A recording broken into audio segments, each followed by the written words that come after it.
बोधन हलक़े में इंतहाई तज़्क व एहतशाम और जोश व खरोश के साथ मनाई गई ईद उल फित्र। मोहतरम नाज़रीन आदाब, जी टुडे न्यूज़ में आप सभी का खैर मक़दम है। ईद उल फित्र के पुरमसरत मौके पर बोधन में वाक़ जदीद ईदगाह व तमाम मसाजिदों में ईद उल फित्र की नमाज हस्बे रिवायत हज़ारों की तादाद में फ़र्जंदान तौहीद ने इंतहाई खशू व खशू के साथ सरबसजूद होकर नमाज ईद उल फित्र अदा की। नमाज से क़ब्ल मौलाना ने खुतबा दिया और अपने खिताब में कहा कि अगर कोई बंदा नदामत के साथ अल्लाह के दरबार में अपने गुनाहों की मुआफ़ी मांगे और आंसू नदामत के साथ बहाएगा तो अल्लाह तबारक व तआला इसके लिए रहमतों के दरिया बहा देगा।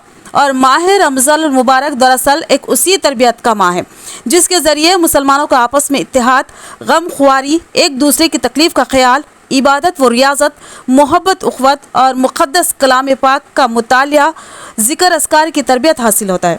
हमें चाहिए कि रमज़ान मुबारक का जिस तरह एहतमाम किया था उसी तरह रमज़ान के बाद भी मसाजिदों को अपने सज्जों से हमेशा आबाद रखना चाहिए। बाद अज़ां दुआ फरमाते हुए खुसूसी तौर पर मुल्क हिंदुस्तान और आलम इस्लाम में अमन व आमान और इस्लाम की सरबुलंदी, बक़ा व सलामती के साथ मुल्क में अमन व खुशहाली के लिए दुआ फरमाई। बाद दुआ के फ़र्जंदान तौहीद ने एक दूसरे को बगलगीर होते हुए ईद की मुबारकबाद की। इस मौके पर सियासी क़ायदीन और अवामी नुमाइंदों ने भी तमाम को ईद की मुबारकबाद पेश की। इस मौके पर बोधन म्यूनसिपल कॉरपोरेशन के ज़िम्मेदार ओहदेदारों ने पूरी दियानतदारी के साथ अपने कामों को बहुस्न खूबी अंजाम देते हुए वसी पैमाने पर खुसूसी इंतज़ामात को खतियत दी और महकमा पुलिस की जानिब से भी वसी तर इंतज़ामात किए गए।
उधर से जाओ, उधर से जाओ।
Right?